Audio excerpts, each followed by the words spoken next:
तो आज से हम स्टार्ट करने जाने वाले हैं ऑर्गेनिक का पहला chapter hello alkenes and hello arenes. उससे पहले आई थिंक सो आपके सारे बेसिक वाले कॉन्सेप्ट क्लियर होंगे। जिसने अभी तक बेसिक के लेक्चर्स अटेंड नहीं किए हैं वो जाके अटेंड कर लेना, क्योंकि अभी हम जैसे ही चैप्टर स्टार्ट करेंगे तो आपको मालूम चल जाएगा कि बेसिक कितना ज़्यादा जरूरी है। नेक्स्ट स्टार्ट करते हैं hello alkenes and hello arenes के नाम से ही आखिर ये दोनों चीजें कॉन्सेप्ट क्या बोलते हैं, ये क्या होता है, यहीं से स्टार्ट करते हैं। सबसे पहला वर्ड आता है haloalkane. Haloalkanes generally एक टाइप्स के बोल सकते हो कि एक टाइप्स के क्या होते हैं, ये हैलोजन डेरिवेटिव्स होते हैं। ये भी एक हैलोजन डेरिवेटिव्स है, ये भी एक हैलोजन डेरिवेटिव्स है। हैलोजन डेरिवेटिव्स होते हैं, इसको भी बोलो हैलोजन डेरिवेटिव्स और चाहो तो इसको भी बोलो, ये भी हैलोजन डेरिवेटिव है, डेरिवेटिव्स होते हैं। सिंपली समझ आया। अब ये हैलोजन डेरिवेटिव्स का मेन कॉन्सेप्ट है क्या, मेन कॉन्सेप्ट है क्या हैलोजन डेरिवेटिव्स। देखो हेलो एल्किन्स और हेलो एरिन्स को और कॉन्सेप्ट और डीप में समझना है तो एक टाइप से इसे समझ सकते हो कि haloalkanes are the types of aliphatic, ALIPHATIC aliphatic compounds, aliphatic halogen compound, halogen compounds. और वहीं इसकी बात करेंगे हेलो एरिन्स की तो ये सिंपली आप समझ सकते हो इसे aromatic, AROMATIC aromatic halogen derivative समझ सकते हो। ठीक, दोनों ही हैलोजन के डेरिवेटिव्स हैं, बट एक का कॉन्सेप्ट एलिफैटिक के साथ जुड़ा हुआ है और दूसरे का कॉन्सेप्ट एरोमेटिक के साथ जुड़ा हुआ है। अब एलिफैटिक या फिर एरोमेटिक, इन दोनों कंडीशंस क्या होती हैं। सबसे पहले तो ये नॉर्मल से कंडीशन है, बेसिक वाला उसको भी समझ के चलते हैं। एलिफैटिक मतलब एक सिंगल ओपन चैन, ठीक है, ओपन चैन, और एरोमेटिक यानी एक क्लोज्ड चैन।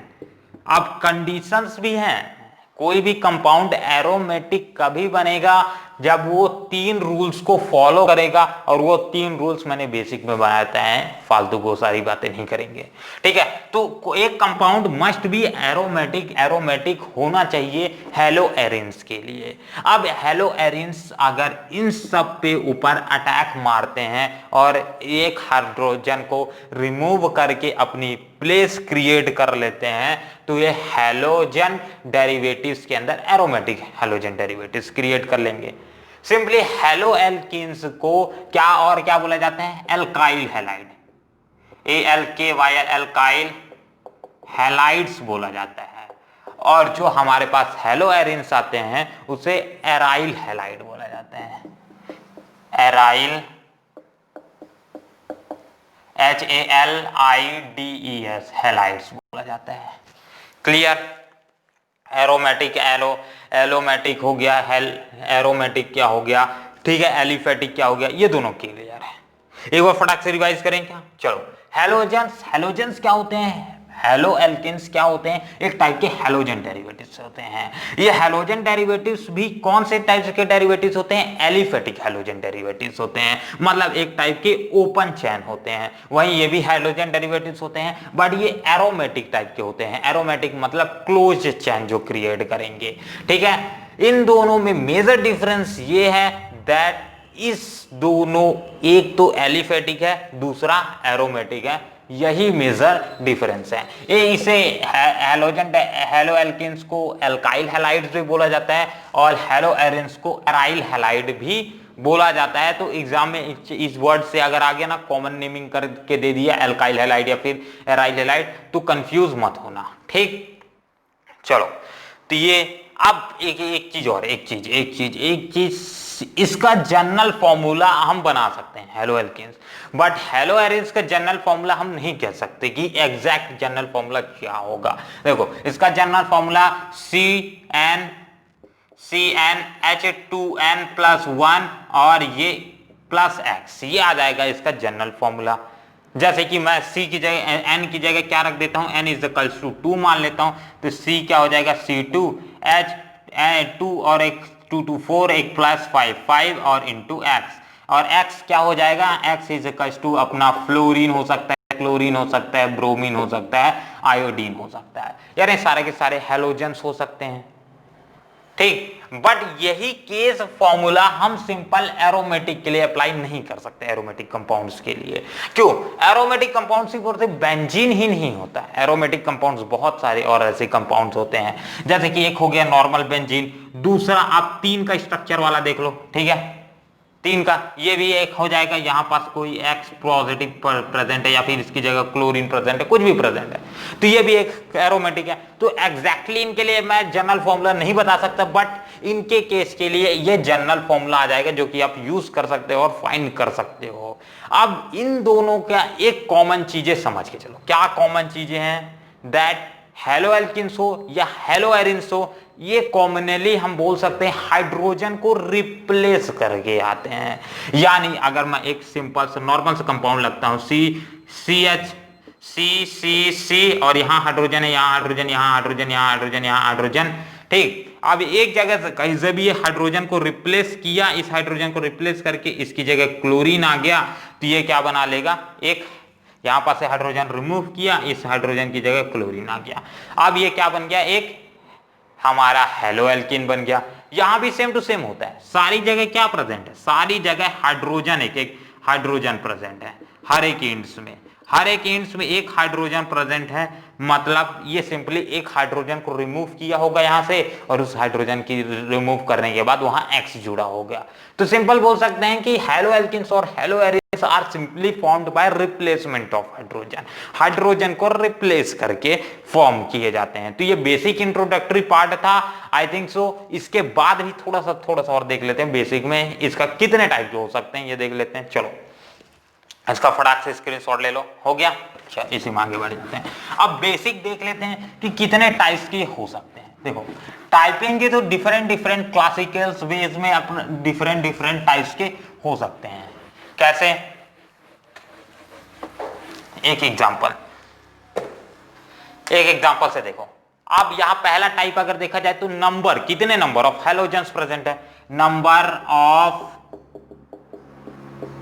हैलोजन के बेसिस पे हम एक डिवाइड कर सकते हैं कि नंबर के मतलब क्या है, मोनो है कि डाई है कि है पॉली है, ठीक है, मोनो है, डाई है कि पॉली है, ठीक है, पॉली हैलोजन कंपाउंड्स बना रहे हैं या फिर मोनो हैलोजन कंपाउंड्स बना रहे हैं, डाई हैलोजन कंपाउंड्स बना रहे हैं, इस टाइप से। तो एक सबका एग्जांपल देखते हैं। देखो मोनो में क्या होगा, सिंपल सिर्फ और सिर्फ एक हैलोजन प्रेजेंट होगा, जैसे CH3X ये हो गया, ये किसका हो जाएगा, मोनो हैलोजन, ठीक है, मोनो हैलोजन कंपाउंड हो जाएगा ये एक टाइप का। और इसे क्या बोल सकते हैं, इसे सिंपली हम बोल सकते हैं एल्काइल, मोनो एल्काइल हैलाइड, ठीक, मोनो एल्काइल हैलाइड। इसी तरह से अगर डाई के लिए देखा जाए तो सिंपल डाई के लिए, इसी तरह से मोनो के लिए और क्या देख सकते हैं, उसके लिए केस के लिए भी देख लेते हैं। देखो अपने पास एक बेंजीन है, उसके साथ X लगा दो, ये भी आ जाएगा। डाई के लिए देखते हैं, डाई के लिए सिंपली, अब ये बेसिक कॉन्सेप्ट वाले क्वेश्चंस हैं, इसके लिए कोई कॉन्सेप्ट नहीं है, सिर्फ डाई है तो 2 ठोक हैलोजन प्रेजेंट होगा। ओ भाई बच्चों वाला क्या केस बता रहा है, ओहो, सारी चीजें कॉन्सेप्ट जरूरी हैं, एग्जाम में कभी पूछेंगे नहीं, बट बेसिक के हिसाब से जिसने क्लियर नहीं किया उसके लिए प्रॉब्लम करेगा, इसलिए मैं ये भी बता दे रहा हूँ। पॉली में क्या हो जाएगा, एक से ज्यादा हैलोजेंस प्रेजेंट रहेंगे, एक से ज्यादा हैलोजेंस प्रेजेंट रहेंगे, तो ये आ जाएगा इसका केस। मोनो का हो जाएगा, डाई का, पॉली का। अब ये सारा का सारा केस का कंप्लीट करते हैं। अब जस्ट और भी आ जाता है कि ये sp3 और sp2, देखो इसमें इन दोनों में एक और मेजर डिफरेंस क्या आता है, ये दोनों में एक मेजर में कि दैट हेलो एल्किन्स में ये sp3 हाइब्रिडाइज कार्बन के साथ जुड़ा होता है, ये sp3 हाइब्रिडाइज कार्बन के साथ जुड़ा होता है, वहीं ये sp2 हाइब्रिडाइज कार्बन के साथ जुड़ा होता है। ये भी एक कंडीशन है, किसके लिए, एरोमेटिक की कंडीशन के लिए। एरोमेटिक कंडीशन में हमेशा sp2 होना चाहिए या sp होना चाहिए, बट हेलो एल्किन्स के लिए ऐसा जरूरी नहीं है, इसके लिए सिर्फ और सिर्फ sp3 होना चाहिए, ठीक है। चलो तो यहां पर जो कार्बन sp2, sp3 और sp हाइब्रिडाइज कार्बन होता क्या है, इसको समझ लो, आपका कॉन्सेप्ट थोड़ा सा क्लियर हो जाएगा और ज्यादा। देखो sp के लिए सबसे, sp3 के लिए बनाते हैं, उल्टा बनाते हैं, sp3 सबसे ज्यादा। sp3 में क्या होगा, सिंपल एक कार्बन है, सिंगल सिंगल बॉन्ड से जुड़ा हुआ है और इस सिंगल बॉन्ड हैलोजन से साथ जुड़ा हुआ है, या फिर इसके ऊपर कोई पॉजिटिव चार्ज चढ़ा हुआ है, तो ये वाला कार्बन को हम क्या बोलेंगे, ये वाला कार्बन जिसके ऊपर पॉजिटिव चार्ज चढ़ा हुआ है उस कार्बन को बोलेंगे sp3 हाइब्रिडाइज कार्बन। मतलब ये कार्बन जिसके ऊपर पॉजिटिव चार्ज चढ़ा हुआ है उसको sp3 हाइब्रिडाइज कार्बन बोलेंगे। सिंगल अगर बॉन्ड के साथ ये जुड़े हुए हैं ये, तो अगर यही sp2 हाइब्रिडाइज होने का मतलब है एक साइड डबल बॉन्ड होगा, यही कार्बन सिंबल बना, तो एक साइड डबल बॉन्ड और एक साइड सिंगल बॉन्ड और इसके ऊपर पॉजिटिव चार्ज नेगेटिव चार्ज या कोई चार्ज या फिर क्लोरीन हाइड्रोजन जो भी प्रेजेंट है भाई, X प्रेजेंट है, Br प्रेजेंट, जो भी प्रेजेंट है, ठीक है, तो ये आ जाएगा sp2 की कंडीशंस। और sp की कंडीशंस हो जाएगी जब दोनों साइड ही डबल बॉन्ड प्रेजेंट हो, ठीक है। ऐसी कंडीशन, ऐसी अनसैचुरेटेड कंडीशंस क्या आ जाएंगी, अपनी sp की कंडीशन आ जाएगी। तो ये sp, sp2, sp3 के हाइब्रिडाइज कार्बन का कॉन्सेप्ट समझ आए। अब नेक्स्ट बढ़ जाते हैं इसी में अपना हेलो एल्किन्स और हेलो एरियंस के केस के लिए क्या होता है। हेलो एल्किन्स के केस में sp3 हाइब्रिडाइज रहता है, हेलो एरियंस के केस में sp2 हाइब्रिडाइज। तो ये भी एक क्लासिफिकेशन बन जाता है, क्या हेलोजेंस के डिवाइड करने की एक ट्रेडियंसी बन जाती है। कैसे, एक तो अपना हो जाता है, जैसे कि ए से ले लेते हैं, तो ये किससे है sp3 के केस के लिए, sp3 के लिए केस के लिए तो ALLYLIC एलाइलिक हैलाइड एक केस आ जाएगा, और दूसरा इसी के लिए बेंजाइलिक हैलाइड, बेंजाइलिक हैलाइड ये आ जाएगा। ये भी एक क्लासिफिकेशन मेथड हो गया। अब ये एलाइलिक हैलाइड और बेंजाइलिक हैलाइड क्या है, ये भी एक क्लासिफिकेशन मेथड है जिसके थ्रू हम हैलोजेंस को डिवाइड करते हैं। तो sp3 हाइब्रिडाइज एल्काइलिक हैलाइड यानी सिंपल सा आप समझ सकते हो कि एक ओपन चेन रहेगा और उस ओपन चेन के साथ कुछ इस तरह का ये मेरा हो जाएगा एक sp3 हाइब्रिडाइज। ये वाला सिंगल बॉन्ड के साथ जुड़ा है इस कार्बन के साथ, और इसके साथ ये सिंगल बॉन्ड के साथ जुड़ा है, तो ये क्या हो जाएगा, sp3 हाइब्रिडाइज कार्बन हो जाएगा। और सिंपली अगर बेंजाइलिक हैलाइड के, बेंजीन के केस में कैसे बनेगा, बेंजीन के केस में भी बना लेंगे, कौन सा कॉन्सेप्ट अपने को पकड़ना है, ठीक है। ये सारी बेसिक में क्लियर हो ही चुकी है। ये बेंजीन हो गया, बेंजीन को और इसी, एक तो ये बेंजीन का स्ट्रक्चर होता है, दूसरा ये होता है ना, मैं बार बार इसी स्ट्रक्चर को इस तरह से एकदम सर्कल से बना देता हूं, दोनों ही स्ट्रक्चर, क्योंकि वो रेजोनेंस में हमेशा रहता है, घूमते रहता है, तो उसको सर्कल से भी डोनेट की जा सकता है। चलो, तो इस पे डायरेक्ट अब इसके साथ एक CH2 जोड़ दो और X जोड़ दो, ये हो गया आपका, बन गया दोनों केस, क्लियर है। अभी ये इसके लिए चाहो तो एलाइलिक के हैलाइड के लिए एक और केस बनाओ। एक और केस में क्या बना लेते हैं, जस्ट इस तरह का, एक यहां पर डबल बॉन्ड, इस कार्बन के साथ X जोड़ दो। भाई ऐसे बहुत सारे केसेस हैं एल्काइलिक हैलाइड्स के लिए और बेंजाइलिक हैलाइड्स के लिए जो आप क्रिएट कर सकते हो अपने इंटरेस्ट के हिसाब से। नेक्स्ट पढ़ते हैं इसी में हेलो एरियंस के लिए, इसके लिए भी दो केसेस आ जाएगा, एक तो एराइल हैलाइड, दूसरा वेनाइल हैलाइड। एराइल हैलाइड और वेनाइल हैलाइड क्या है, ठीक है, एराइल हैलाइड तो एराइल हैलाइड और दूसरा VNYL vinyl halides. Aryl halide का केस किसके लिए आएगा और वेनाइल हैलाइड के लिए केस किसके लिए आएगा, इन दोनों कंसों से। देखो एराइल हैलाइड का केस सिर्फ और सिर्फ एक बेंजीन के लिए आ जाता है, किस तरह से, एक बेंजीन के लिए आ जाता है। अब बेंजीन के लिए कैसा, देखो एक बेंजीन बनाओ, उसके साथ डायरेक्ट X जोड़ दो, ये बन जाएगा आपका एराइल हैलाइड का केस, जिसका पहले ही हम इसकी कॉन्सेप्ट की बात कर चुके हैं। नेक्स्ट इसी में बात कर लो तो चाहे तो इसको इस तरह से बनाओ, किस तरह से बनाओ, वेनाइलिक हैलाइड में सिंपल सा डबल बॉन्ड X, ये आ जाएगा। ये भी केस किसको सेटिस्फाई करता है, ये भी केस सेटिस्फाई करता है अपना एराइल हैलाइड्स के लिए। या फिर इसी के तरह का केस बनाना है तो और बहुत सारे ऐसे केस बन जाएंगे, सिंपल इस तरह का केस बनाओ, इधर और इधर X जोड़ दो, डायरेक्ट आ गया। भाई बहुत ऐसे केसेस हैं जो एराइल हैलाइड और वेनाइल हैलाइड्स के लिए बन जाएंगे। इससे रिलेटेड मैंने सिमिलर कुछ केसेस बना दिए हैं जो कि आप चाहो तो इससे रिलेटेड और क्वेश्चंस बना सकते हो। तो ये कुछ क्लासिफिकेशन मेथड आ जाएगा जिसके थ्रू हम हेलो एरियंस और हेलो एरियंस को डिवाइड कर सकते हैं। नेक्स्ट आता है इसी में आईपीएससी नेम, तो मैं ज्यादा डिस्कस नहीं करूंगा। आईपीएससी नेम को एक काम करते हैं, आईपीएससी नेम को ऐसा क्वेश्चन सॉल्व करते जाएंगे, फॉर्मूलाज अब अभी अपने को निकालना है, बहुत सारी प्रिपरेशन मेथड, हैलोइकिस और हैलोरेंस की केमिकल प्रॉपर्टी देखना है, इसका कुछ क्वेश्चन सॉल्व करेंगे तो आईपीएससी नेम तो पूरा क्लियर हो जाएगा, IUPAC नेम, ठीक है ना। चलो तो इसका एक स्क्रीनशॉट ले लो और जस्ट इसी में आगे बढ़ जाते हैं। Next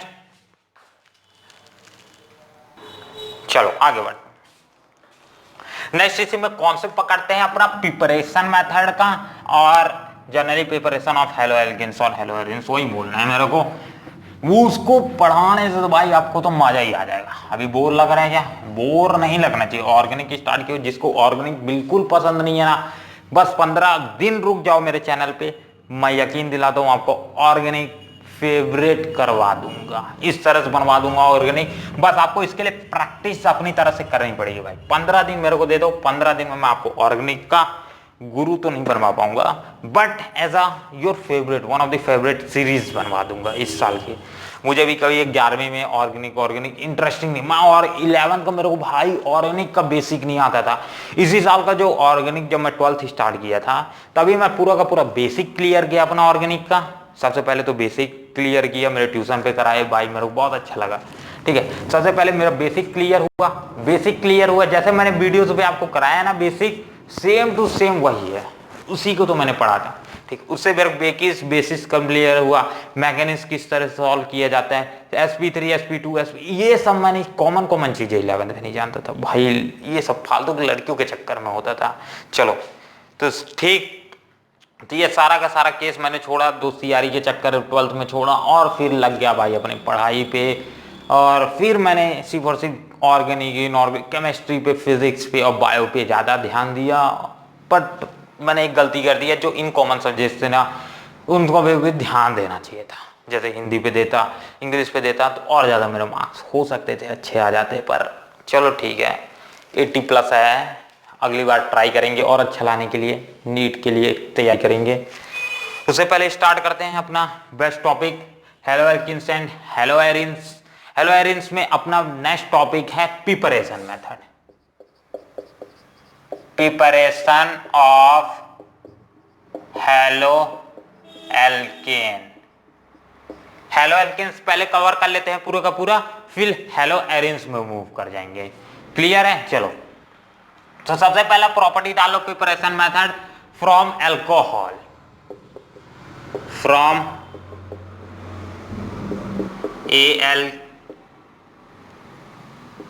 alcohol. रुको 2 मिनट, ठीक है ना।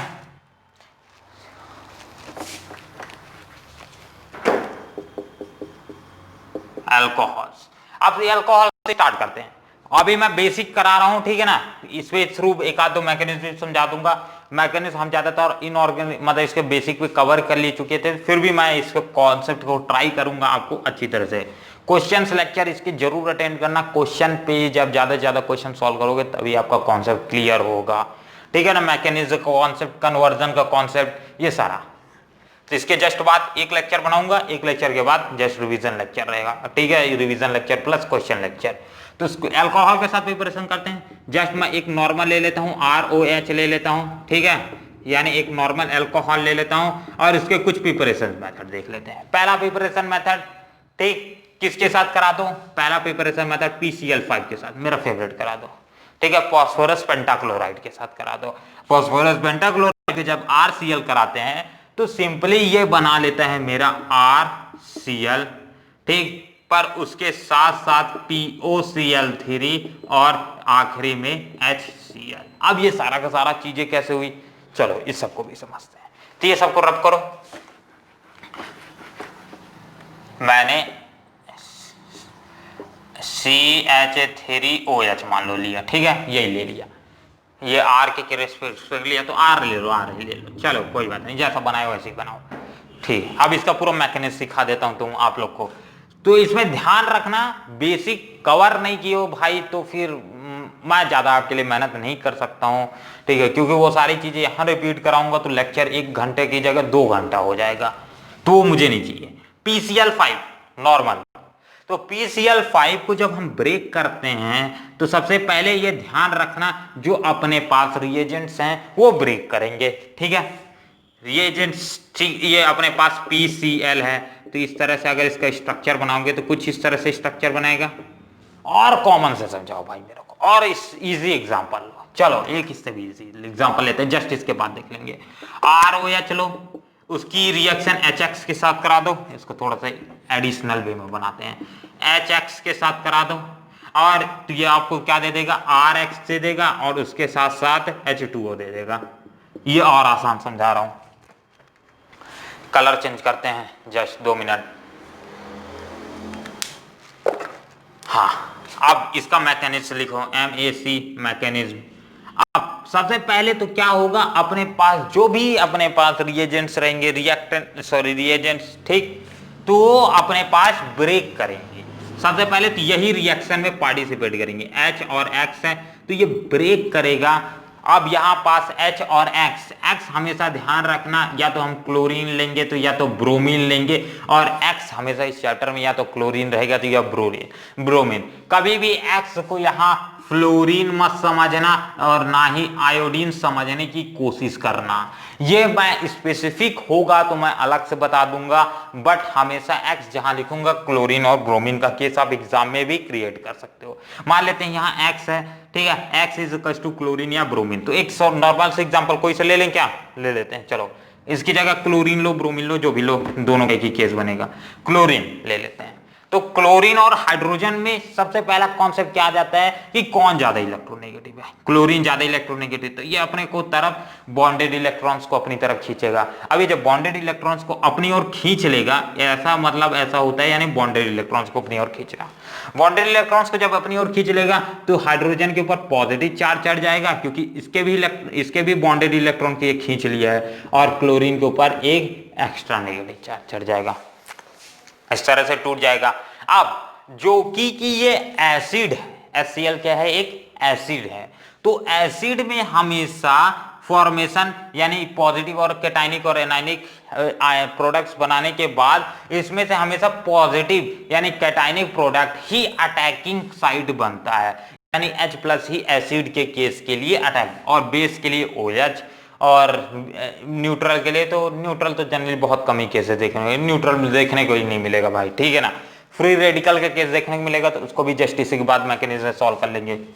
चलो, तो यहाँ पास से H+ आयंस मिल जाएगा, H+ आयंस अब रिएक्शन साइड में आएगा। अब ये किसके साथ रिएक्ट करेगा, इसके साथ रिएक्ट करेगा, मतलब ROH और H+ रिएक्ट करेगा, ये सेकंड आ जाएगा, पहला स्टेप, ये सेकंड स्टेप हो गया।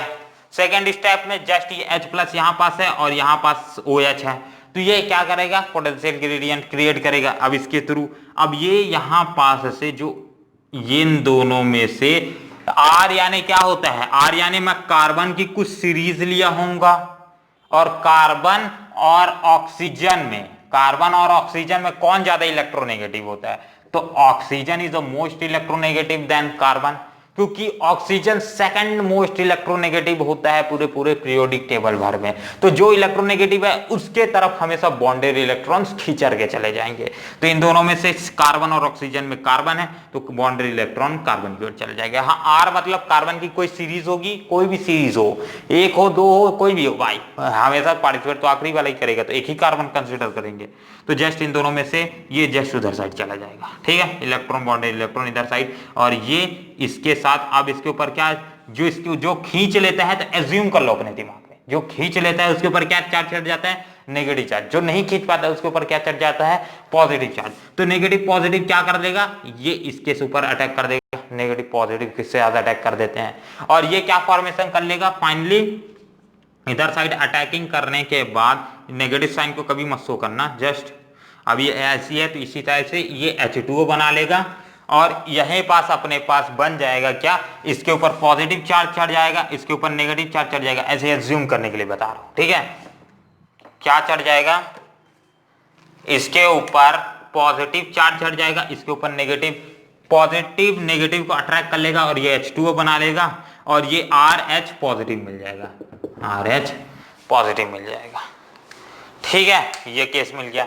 अब यहां पास से जो RH पॉजिटिव मिला है, सॉरी R पॉजिटिव मिला है, ये तीसरे रिएक्शन में पार्टिसिपेट करेगा, और जो बाकी बचा पहले रिएक्शन का वो भी पार्टिसिपेट करेगा, मतलब R positive plus Cl negative, अब इसको आप पार्टिसिपेट करेंगे और पॉजिटिव नेगेटिव इस दूसरे के ऊपर अटैक कर देंगे इधर साइड और ये RCl बना लेगा। अब क्या करना है, अब ये ध्यान देना है कि जो अपने पास यहाँ RHS साइड और LHS साइड बैलेंस करना चाहिए। यहाँ H प्लस है, यहाँ H प्लस है, भाई कैंसिल हो गया। Cl कैंसिल हो गया, भाई बैलेंस है। R यहाँ पॉजिटिव है, R पॉजिटिव यहाँ बैलेंस हो गया। ये सारी चीजें देखना है कि कोई चीज छूट तो नहीं रहा है, नहीं छूट रहा है, ठीक है, ये तो ठीक है केस, ये समझ आ गया। अब जितना भी इधर साइड का मतलब जो स्टेबल प्रोडक्ट है उसको उठा लो। अब जो मेन प्रोडक्ट बने हैं, क्या ये मेन प्रोडक्ट बने हैं, मेन प्रोडक्ट, तो मेन प्रोडक्ट को सबसे पहले लिख दो और जो अपने पास बाय प्रोडक्ट मिला है उसको जस्ट बाद में लिख दो। हमेशा ध्यान रखना, अगर कार्बन इंटरमीडिएट बन गया, ये से क्या बोलते हैं, कार्बन, इसलिए बोल रहा हूं बार बार भाई, अगर बेसिक नहीं किए हो तो ये सारे के सारे टर्म्स किस टाइप के हैं, एकदम कॉन्सेप्ट बेस्ड हैं। अब इसको एक्सप्लेन करने बैठोगे तो भाई पूरा पुराना थ्योरी समझाना पड़ेगा, इसलिए पुराना बेसिक जाके चेक कर लो, आई बॉक्स में मिल जाएगा, स्पेशली इसमें आपके डिस्क्रिप्शन के लिए मैं रख दूंगा और आखिर के वीडियो के अंत में भी आपके लिए आई थिंक सो साइड में रख दूंगा, क्लिक करके वीडियो पे ही चल देना, ठीक है।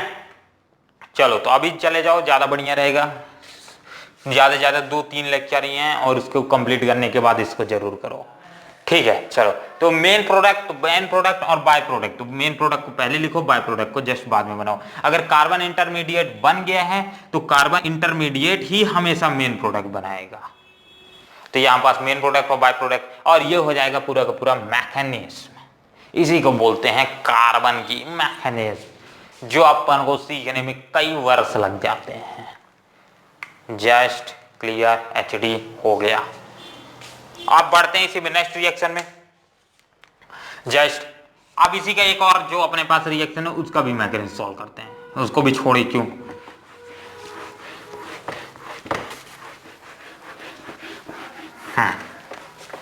इसका अब इसका भी मैकेनिज्म सॉल्व करते हैं, MACH, ठीक। तो सबसे पहले क्या, जो अपने पास रिएक्टेंट रहेगा वो हमेशा पार्टिसिपेट करेगा, तो PCl, एक Cl यहाँ, एक Cl यहाँ, एक Cl यहाँ, एक Cl यहाँ, एक Cl यहाँ, 5 Cl हो गए।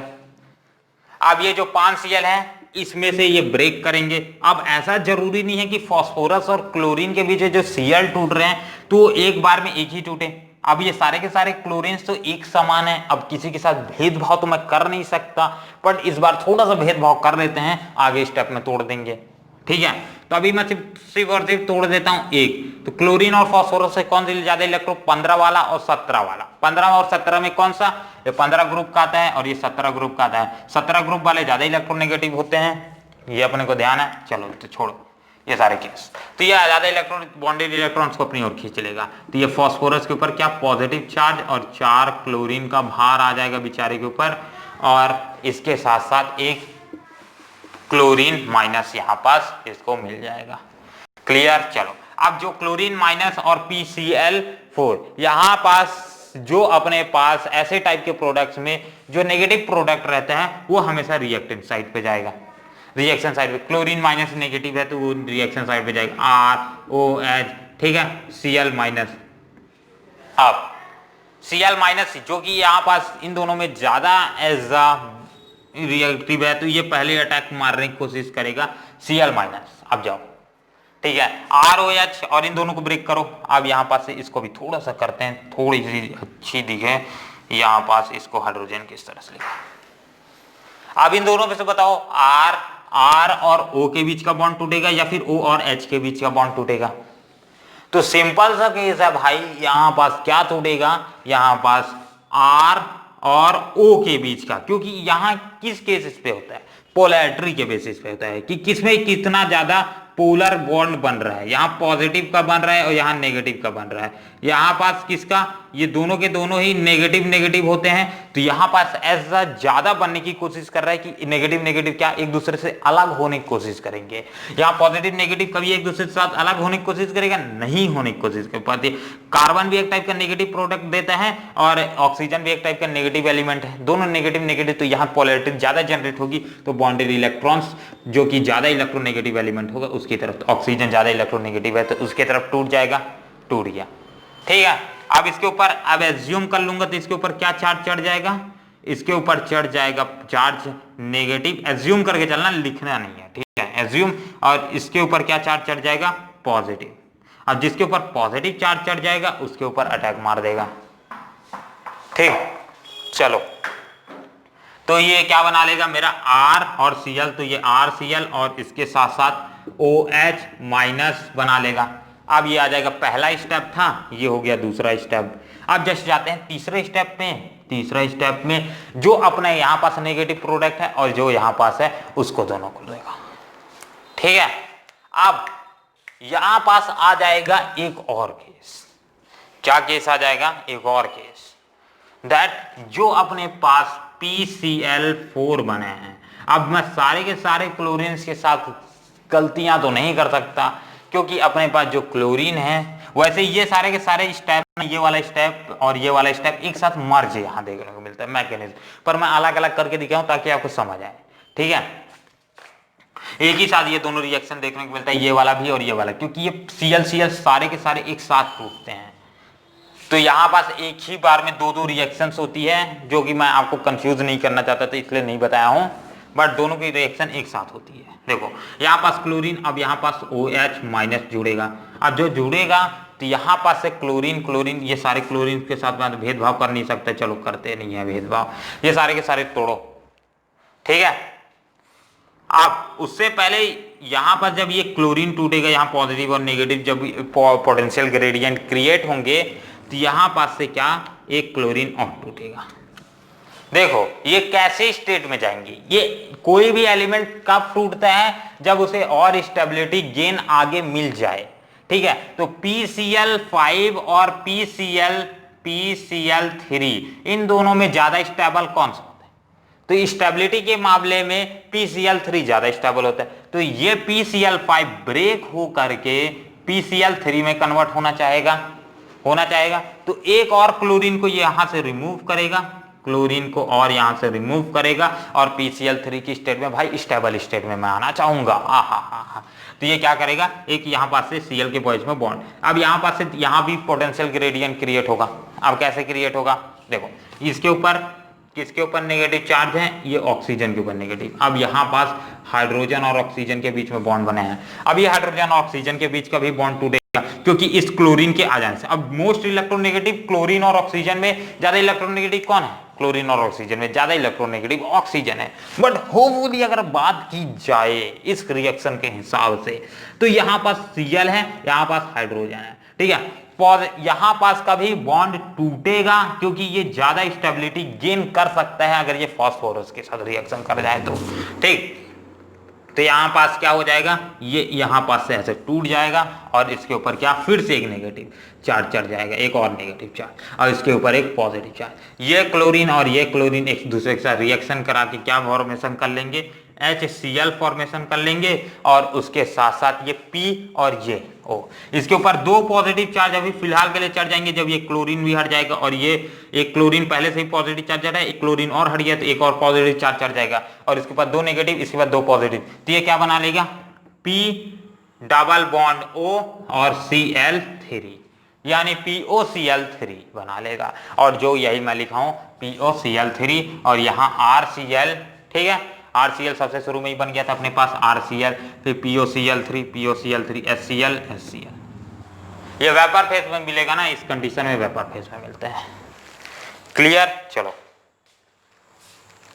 हार्ट, वाह एक नंबर, हार्ट तो दिखने में, हाँ देखो मैकेनिज्म क्या क्या है, मैकेनिज्म का ये है कि अगर आपको प्रोडक्ट यहां नहीं भी बनाना था कोई टेंशन नहीं है, मैकेनिज्म सीखो, नेगेटिव पॉजिटिव को तोड़ना सीखो, और तोड़ने के बाद ये सारे कॉन्सेप्ट आपके खुद आई में खुद क्लियर हो जाएंगे।